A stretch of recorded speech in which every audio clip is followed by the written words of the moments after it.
السلام علیکم every one.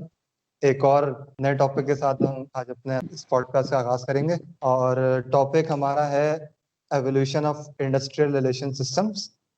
اور میرے ساتھ انتہائی معزز شخصیات موجود ہیں, محترم شفیق غوری صاحب اور محترم نوید راجہ صاحب. میں چاہتا ہوں کہ آپ دونوں حضرات اپنا انٹروڈکشن خود کرا دیں فردن. تو شفیق غوری صاحب, آپ کائنڈلی اپنا انٹروڈکشن کرا دیجیے ہمارے ناظرین کو اور سامعین کو. جی, میرا نام محمد شفیق غوری ہے. میں اس وقت سندھ لیبر فیڈریشن کا پریزیڈنٹ ہوں اور Sindh try partite labour committee کا رکن ہوں. میں اس انڈسٹریل ریلیشن کے شعبے میں 1978 سے کام کر رہا ہوں اور میں نے دونوں حیثیتوں میں اس شعبے میں کام کیا ہے. 1992 تک میں یونائٹڈ اسٹاف میں ہوتا تھا. اس کے بعد مجھے زبردستی ایک فورسفلی پروموٹ کر کے آفیسر کیڈر میں ڈالا گیا. اس کے بعد سے لے کر کے میں نے 2009 تک سرکٹ میں کام کی, لیکن بنیادی طور پر میں منسلک ٹریڈ یونین سے ہی رہا. بنیادی طور پر ٹریڈ یونین کے حوالے سے جو میری تربیت شروع ہوئی وہ مرحوم سلیم رضا کے ساتھ شروع ہوئی. مرحوم سلیم رضا پاکستان کے ایک ممتاز ٹریڈ یونین رہنما تھے. تو ابتدائی دور میں میں نے کراچی شپ یارڈ میں ملازمت اختیار کی, وہاں سے میں نے ٹریڈ یونین اسٹارٹ کی.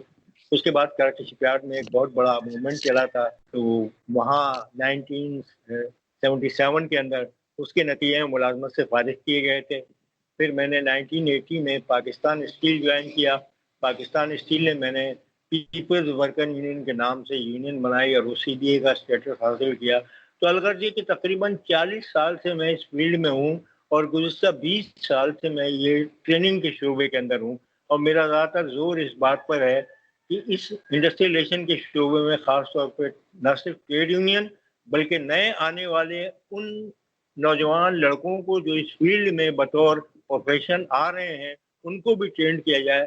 تو گزشتہ 20 سال سے میری ساری توجہ اس جانب ہے کہ ٹریننگ کے حوالے سے کہ لوگوں کو آگاہی فراہم کی جائے. ویسے تو بنیادی طور پر یہ کام تو ریاست کا ہے کہ وہ لوگوں کو اپنے حقوق اور رائٹس کے متعلق آگاہی فراہم کرے, لیکن بہرحال ہم نے بھی اس میں اپنا حصہ ڈالنا ہے. تو یہ میرا ایک مختصر تعارف ہے. جزاک اللہ, تھینک یو جی. رانا نوید صاحب, آپ اپنا انٹروڈکشن کرا سکیے گا.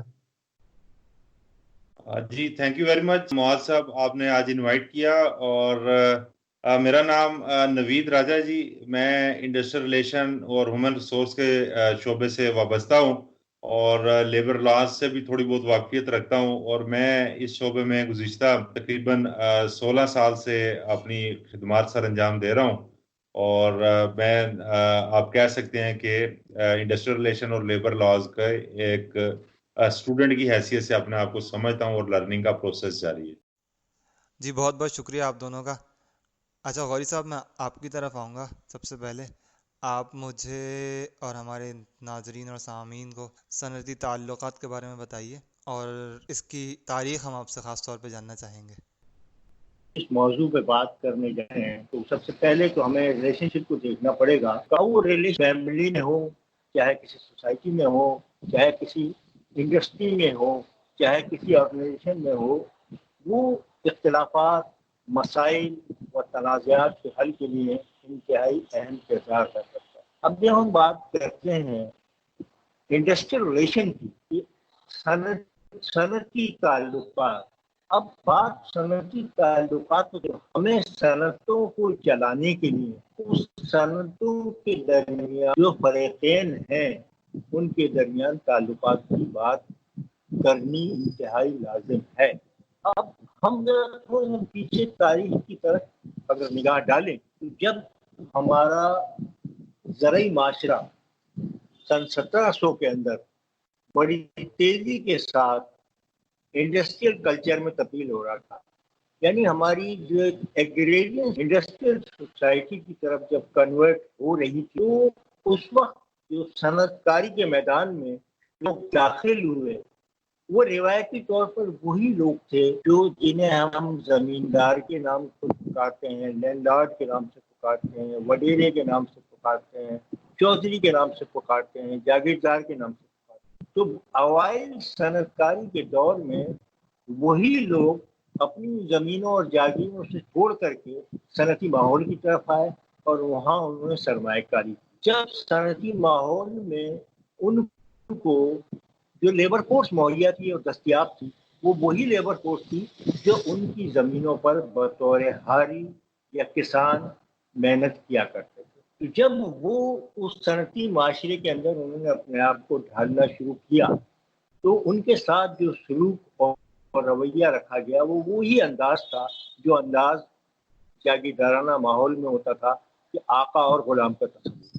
تو صنعت کاری کے میدان میں جب وہ داخل ہوئے وہ مزدور بطور محنت کش بطور صنعتی مزدور تو ان کے ساتھ وہی رویہ رکھا گیا کہ جو آقا اور غلام والا تصور تھا.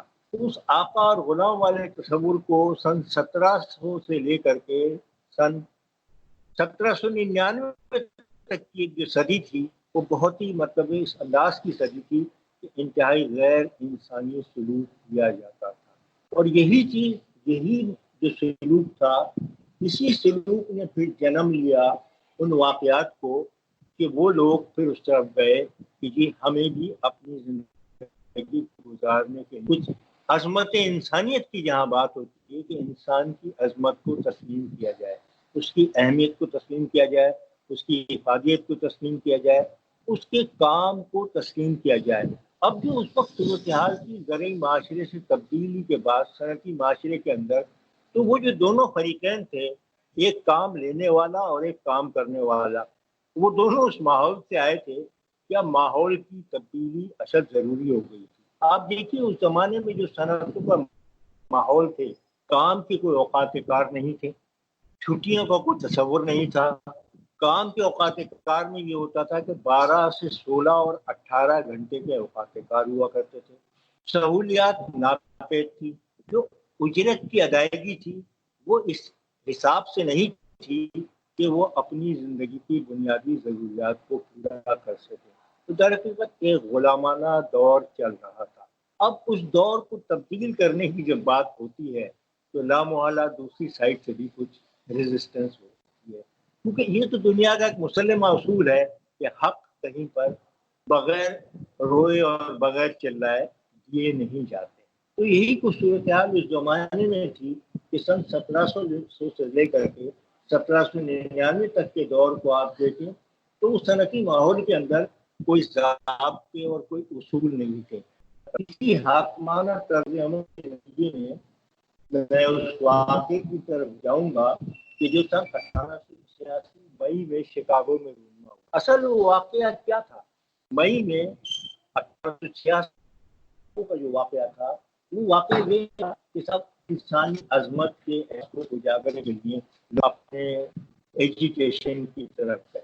اب وہ ایجوکیشن کی طرف اس لیے گئے کہ انسانی عظمت کو, مزدور کی عظمت کو, اس کی اہمیت کو تسلیم نہیں کیا جا رہا تھا بلکہ غیر انسانی انداز میں 18 سے 16 گھنٹے ان سے کام لیا جا رہا تھا. تو وہ جو واقعہ ہوا 1886 کا وہاں سے ابتدا ہوئی کہ یہ تعلقات کی اہمیت اپنی جگہ مسلم ہے اور اگر یہ تعلقات دونوں فریقین کے درمیان باہمی اعتماد کے ساتھ نہیں ہوں گے تو پھر معاملات کو بگاڑ کی طرف جانا شروع ہو جائیں گے.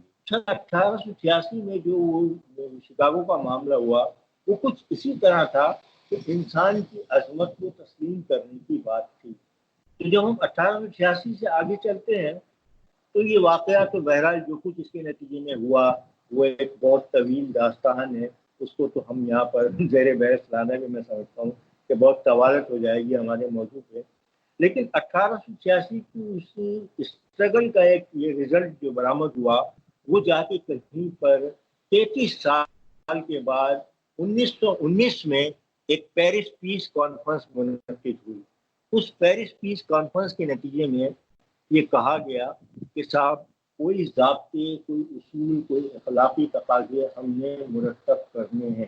تو 1919 کی پیس لیبر کانفرنس میں جو پیرس میں منعقد ہوئی ایک چارٹر آف لیبر تشکیل دیا گیا اور وہیں 1919 میں انٹرنیشنل لیبر آرگنائزیشن ILO کا قیام عمل میں لایا گیا.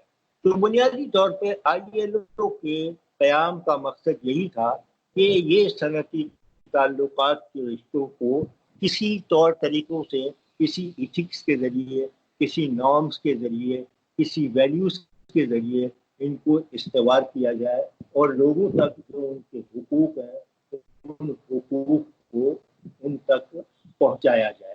تو ILO کے قیام کا بنیادی مقصد یہی تھا کہ پوری دنیا میں جہاں جہاں بھی محنت کش کام کر رہے ہیں اور سرمایہ دار اور جو انڈسٹریلسٹ ہیں، ان کے مابین کوئی تعلقات کے لیے کوئی ضابطہ یا کوئی طریقہ کار مرتب کیے جانا چاہیے۔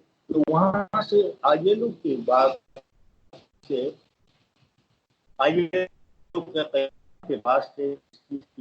تعلقات کو کسی ضابطوں میں لے کر کے آیا جائے۔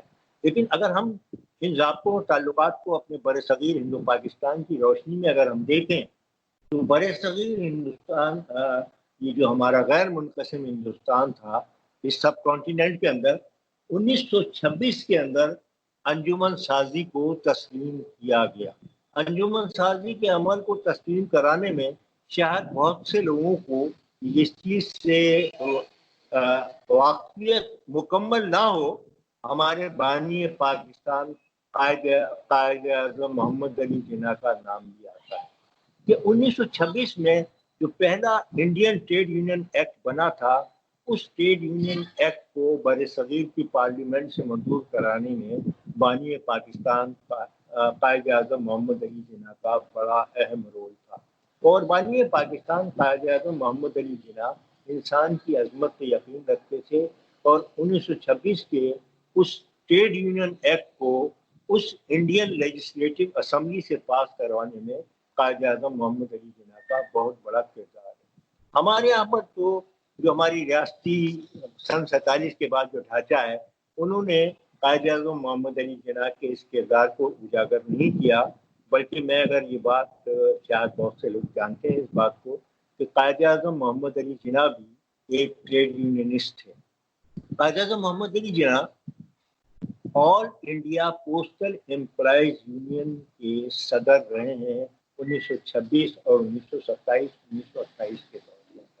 تو یہ پہلو ہم نے، ہماری ریاست نے لوگوں کے سامنے زیادہ اجاگر نہیں کیا، بلکہ ٹریڈ یونین کو اس انداز میں دیکھا جاتا ہے کہ یہ شرفا کا کام نہیں ہے، جبکہ بانی پاکستان قائد اعظم محمد علی جناح اور انڈیا کے ایک سابق صدر کا میں اگر نام لوں اس حوالے سے، وی وی گری، وہ بھی ایک بہت بڑے ٹریڈ یونینسٹ۔ اور اگر آپ دنیا میں دیکھیں، یورپی اقوام میں اگر آپ ایک نگاہ ڈالیں تو وہاں بڑے بڑے ٹریڈ یونینسٹ ہے، وہ پارلیمنٹ کے اراکین بنے ہیں، لیکن ہم نے شجر ممنوع قرار دے دیا ہے اس ٹریڈ یونین کو۔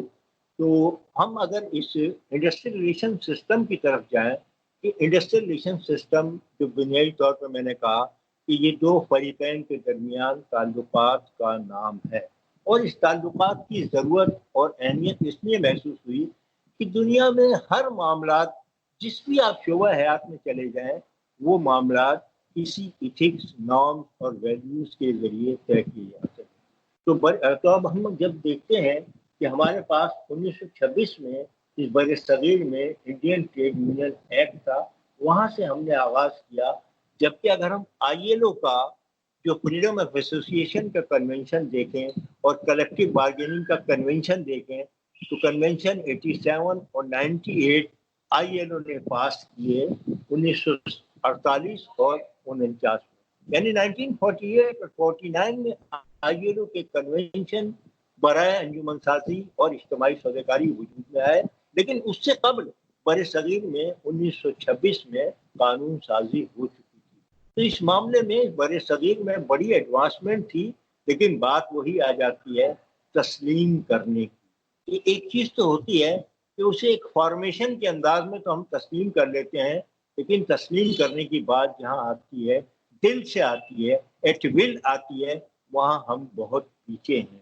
تو اوائل دور میں یہی ہوا کہ 1926 کا ٹریڈ یونین ایکٹ تو آ گیا، اور اس ٹریڈ یونین ایکٹ کو اگر ہم دیکھیں تو اس میں انجمن سازی کی کافی حد تک آزادی تھی، جو آج ہمیں میسر نہیں ہے۔ اسی طرح اگر ہم تھوڑا سا بر صغیر کا ایک جائزہ لیں کہ انڈسٹریل ریلیشن کا سفر جب سن 1926 سے شروع ہوا تو تنازعات کو حل کرنے کے لیے بھی قانون کی ضرورت بنتی ہے۔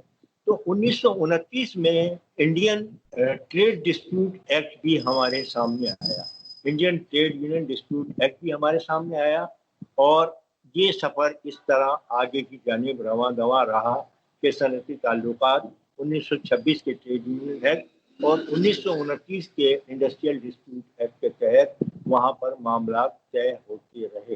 اور اس سے اگر ہم تھوڑا سا آگے جائیں تو اس 1929 میں جو ٹریڈ ڈسپیوٹ کا جو معاملات تھے کہ ڈسپیوٹ کو کیسے حل کیا جائے، اسی پر بر صغیر میں مزید قانون سازی سن 1947 میں ہوئی، تو جب انڈسٹریل ڈسپیوٹ ایکٹ وجود میں آیا۔ تو دو قانون جو 1926 کا اپنی جگہ موجود تھا اور 1947 کا جو قانون تھا انڈسٹریل ڈسپیوٹ ایکٹ کا اس بر صغیر کے اندر، وہ بیسیکلی صنعتی تعلقات کے چیپٹر کو ڈیل کرتا تھا، جس کا تعلق کنونشن 87 اور کنونشن 98 سے ہے۔ تو یہ سفر جب چلتے چلتے 1926 سے لے کر کے 1947 تک جب پاکستان کے وجود تک آیا، تو پاکستان میں بھی ہم نے اس 1926 کے انڈین ٹریڈ یونین ایکٹ کو من و ان تسلیم کیا، اور لیکن اس ٹریڈ یونین ایکٹ کے اندر جو چیز ہمارے سامنے موجود تھی وہ یہ تھی کہ اجتماعی سودے کاری کے لیے ہمارے پاس کوئی ایک واضح میکینزم نہیں تھا۔ قانون تو موجود تھا، لیکن یہ تھا کہ اجتماعی سودے کاری کرے گا کون؟ جب ہمارے دو صوبے تھے، مشرقی پاکستان اور مغربی پاکستان، تو جب 1926 کے قانون کو ہم نے ریپیل کر کے دونوں صوبوں میں ٹریڈ یونین کا ایک علیحدہ قانون بنایا، 1962 پاکستان میں ٹریڈ یونین کا قانون بنا، اور 1968 میں ہمارے اس مغربی پاکستان موجودہ پاکستان میں ایک ٹریڈ یونین کا قانون بنا۔ یعنی ہم 1926 کے ٹریڈ یونین سے کچھ چیزیں ایکٹ چیزیں لے کر کے ہم نے ملک کے دونوں صوبوں میں یہ قانون سازی کی، اور اس کے ساتھ ساتھ اسی میں ہم نے جو ہمارا انڈسٹریل ڈسپیوٹ کا 1947 کا جو ہمیں ورثے میں ملا تھا، اس ان کو قانون بنایا صنعتی تنازعات کے حل کے لیے، جو مشرقی پاکستان میں انفورس کیا گیا، اور 1968 میں ہمارے مغربی پاکستان میں انفورس کیا گیا۔ تو کل 1968 تک کی صورتحال تھی کہ ہمارے پاس 4 قانون دونوں صوبوں کے اندر، یعنی مشرقی پاکستان میں ٹریڈ یونین کا ایکٹ بھی تھا، صنعتی 1969 میں 1969 میں صورتحال تبدیل ہوئی کہ جب ایوب خان کے 10 سالہ دور کے بعد جب ماشاء اللہ اس ملک میں نافذ کیا گیا اور جنرل یحییٰ کا دور آیا، تو اس دور میں ہم نے اس تمام جو قوانین تھے جو ٹریڈ یونین اور صنعتی تنازعات کے حوالے سے مشرقی اور مغربی پاکستان میں 4 قوانین کو یکجا کرتے ہوئے اور ILO کنونشن 87 اور 98 کی اسپرٹ کو مد نظر رکھتے ہوئے ہم نے ایک قانون سازی کی، جس کو آج تک ہم ایک بیس مانتے ہیں انڈسٹریلیشن کے حوالے سے، وہ تھی انڈسٹریل ریلیشن آرڈیننس 1969۔ ملک پر اس قانون کا اطلاق تھا، اور اس قانون بارگیننگ ایجنٹ یونین کا تصور لایا گیا، یعنی ایک جمہوری طریقہ کار یہاں طے کر دیا گیا کہ جو یونین لوگوں کے اعتماد